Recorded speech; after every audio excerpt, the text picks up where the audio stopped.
कृष्णाय वासुदेवाय हरये परमात्मने प्रणतः क्लेशनाशाय गोविंदाय नमो नमः। गोपाल कृष्ण भगवान की जय। श्री गरुड पुराण अध्याय 3। श्रोतेहो, पितृपक्षाला प्रारंभ झालेला आहे आणि या पितृपक्षामध्ये आपण या गरुड पुराणाचे श्रवण आणि वाचन जर केले तर आपल्या पितरांच्या आत्म्याला शांती प्राप्त होते। त्याकरता आपण हे गरुड पुराणचे जे काही अध्याय आहेत याचे संपूर्ण श्रवण करावे, सर्व अध्यायांचे। तसेच चॅनलवर नवीन असताल तर चॅनलला सबस्क्राईब करा, जेणेकरून गरुड पुराणचे जे काही अध्याय आपण टाकणार आहोत चॅनलवर ते सर्व आपल्यापर्यंत सर्वात आधी पोहोचतील। अध्याय 3 सुरुवात करूयात। यमयातनांचे वर्णन। गरुड भगवंतांना पुढे विचारतो की देवा, पापात्मा जेव्हा यमसदनाचा रस्ता पार करून यमापाशी जातो त्यानंतर तो कोणत्या यातना भोगतो ते मला वर्णन करून सांगा। त्यावर भगवंत उत्तर देतात की हे विनतापुत्रा, ऐक, मी तुला आरंभापासून शेवटपर्यंत सर्व काही सांगतो, परंतु तुला त्या यातना ऐकून सुद्धा भीतीने कापरे भरेल। काश्यपपुत्रा, बहुभीतीपुराच्या पुढे 44 योजन गेल्यानंतर धर्मराजाचे नगर आहे। ते नगर केवळ दिसताच पापी लोक हाहाकार करून रडतात। तेव्हा त्यांचे रडणे ऐकून तिथले यमाचे सेवक यमापाशी जाऊन त्या पाप्याची वर्दी द्वारपालांना देतात। धर्मध्वज द्वारपालाला कायम तिथे हजर असतो। तो मग ताबडतोब चित्रगुप्ताकडे जाऊन त्या पाप्याची वर्दी देतो व त्याची बरी वाईट कृत्य सांगतो। चित्रगुप्त मग ते सर्व यमाला सांगतो। गरुडा, त्या महापाप्यांचे पूर्ण चरित्र कसे आहे ते यमसुद्धा जाणून असतो, तरीही धर्मराज पक्की खात्री करून घेण्यासाठी चित्रगुप्तापाशी चौकशी करतो। चित्रगुप्त हा सर्व जाणत असूनही श्रवण नावाच्या देवांना विचारून त्या पाप्यांच्या कृत्यांची पुष्टी करून घेतो। हे जे श्रवणदेव आहेत ते ब्रह्मदेवाचे पुत्र आहेत। ते स्वर्ग, मृत्यू व पाताळ या तीनही लोकात स्वच्छंदपणे फिरत असतात। तसेच या 3 लोकात कुठेही चालणारे संभाषण त्यांना ऐकू येते व ती घटना प्रत्यक्ष नजरेसमोर दिसते। त्या श्रवणांच्या बायकांना श्रवणी असे म्हणतात। त्यांचे सामर्थ्य पतीसारखेच असून त्या सर्व स्त्रियांची कर्मे जाणत असतात। ते माणसांचे एकूण एक गुप्त अथवा उघड केलेले कृत्य व बोललेले शब्द चित्रगुप्ताला अगदी तपशीलवार सांगतात। ते सर्वजण देव यमधर्माचे गुप्तहेर आहेत आणि त्यांना मनुष्य प्राण्याची शारीरिक तसेच मानसिक कर्मे व त्यांची हेतू यांची माहिती असते। ते गुप्तहेर मृत्यूलोकासह इतर अनेक लोकांवरचे अधिकारी असून त्यांना फार मोठे सामर्थ्य आहे। ते मानवांची सर्व कर्म जशीच्या तशी चित्रगुप्ताला सांगून टाकतात।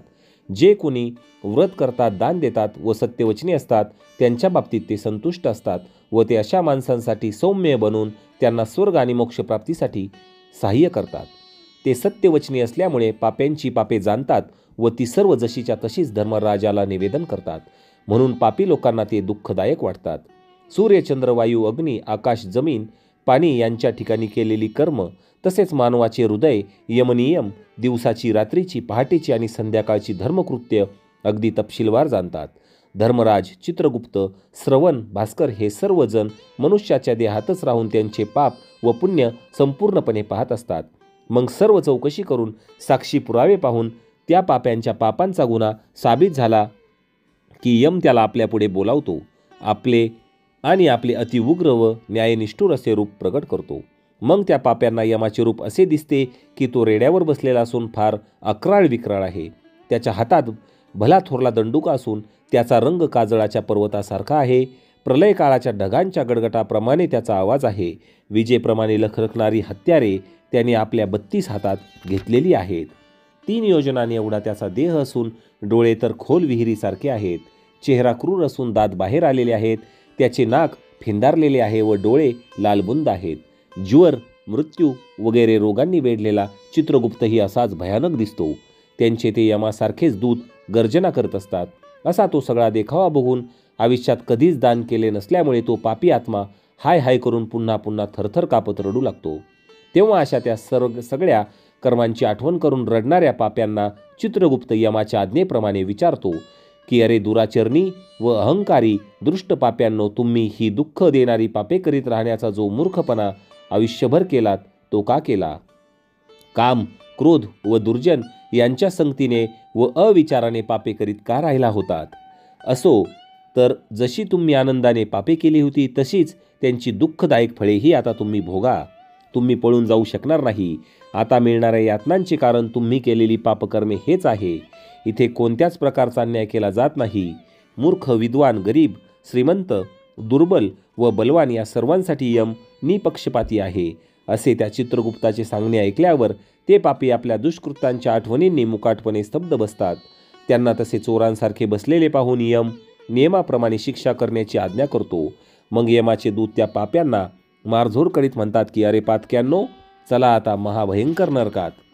तेव्हा यमाचे ते आज्ञाधारक प्रचंड अशा नावाचे दूत त्या सर्वांना एकाच फासात बांधून नरकाजवळ घेऊन जातात. तिथे एका भला मोठा आगीच्या ज्वाळांचा वृक्ष आहे. त्याची उंची 1 योजन असून विस्तार 5 योजना एवढा आहे. तिथे यमदूत त्या पाप्यांना साखळ्यांनी बांधून उलटे टांगतात व मारतात. तेव्हा ते पापी भाजल्यामुळे रडू लागतात, पण तिथे त्यांचा रक्षण करता कोणीच नसतो. असे कितीतरी तहानेने व भुकेने पापी त्या शाल्मली वृक्षावर उलटे होऊन लोंबकळत असतात. तेव्हा ते निराधार पापी कळवळून हात जोडतात व आपल्या पापासाठी क्षमेची याचना करतात. पण ते यमाच्या हुकमाचे ताबेदार लोखंडी कांबी, मुसळे, भाले, बर्चा, गदा, तोमर वगैरे शस्त्रांनी मारहाण करणे चालूच ठेवतात. शेवटी ते पापी असह्य माराने बेशुद्ध पडतात. शुद्धीवर आल्यावर त्यांना यमदूत विचारतात, अरे दुष्कर्मी पाप्यांनो, तुम्ही जाणून बुजून पापे का केलीत? अरे तुम्ही साधे अन्न पाणी सुद्धा कधी कुणाला दिले नाही, घासातला अर्धा घास काढून कधी कुणाला दिला नव्हता, की कावळे कुत्र्यांना तुकडा टाकला नव्हता, अतिथीचा सत्कार केला नव्हता, की पितरांसाठी साधे तर्पण करीत नव्हता. यमाचे व चित्रगुप्ताचे तुम्हाला कधी स्मरणही झाले नाही व त्यांच्या मंत्र्याचा कधी जपसुद्धा केला नव्हता. तसे जर असते तर आज या यातना तुमच्या वाट्याला आल्या नसत्या. तुम्ही कधीही तीर्थयात्रा केली नाही, देवपूजन केले नाही, की गृहस्थाश्रम असूनही कुणाला अन्नदान केले नाही, संत व महात्म्यांची सेवा आयुष्यात कधी केलीच नव्हती. तर असे तुम्ही अधर्माचरी असल्यामुळे तुमच्याच पापांमुळे ही शिक्षा तुम्हाला दिली जात आहे. कुणालाही क्षमा करण्याचे सामर्थ्य फक्त श्रीहरी भगवंतालाच आहे. आम्ही फक्त त्यांच्याच आज्ञेने अपराध्यांना शिक्षा करत असतो. असे सांगून ते निर्दयी दूत त्यांना एवढी जबरदस्त मारहाण करीत सुटतात की ते पापी आगींच्या ठिणग्याप्रमाणे कोसळून पडतात. खाली पडतेवेळी त्या झाडाच्या काटेरी पानांनी त्यांना जखमा होतात. पडल्यावर कुत्रे येऊन चावे घेतात व ते पापी केवळ रडत राहतात. त्यावेळी यमदूत त्यांच्या तोंडात वाळू कोंबतात आणि वर फासात जखडून दंडुक्याने बडवतात.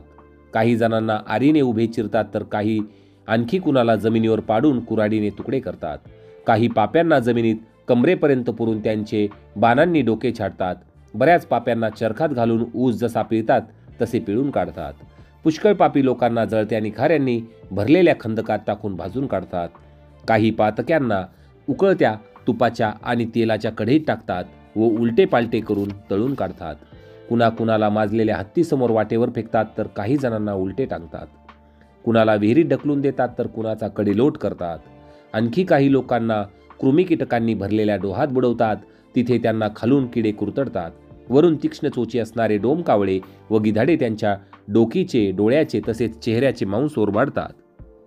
तिथे कुणी पापी सावकार त्याचे कर्ज बुडवणाऱ्या पाप्याला पाहून तिथे सुद्धा त्याला वसुलीसाठी धमकावतो.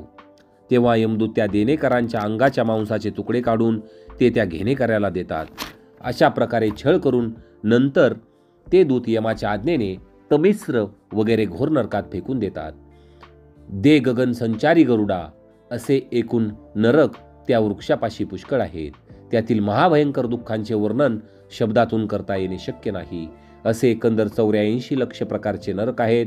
त्यात सुद्धा 21 नरक अति भयानक आहेत.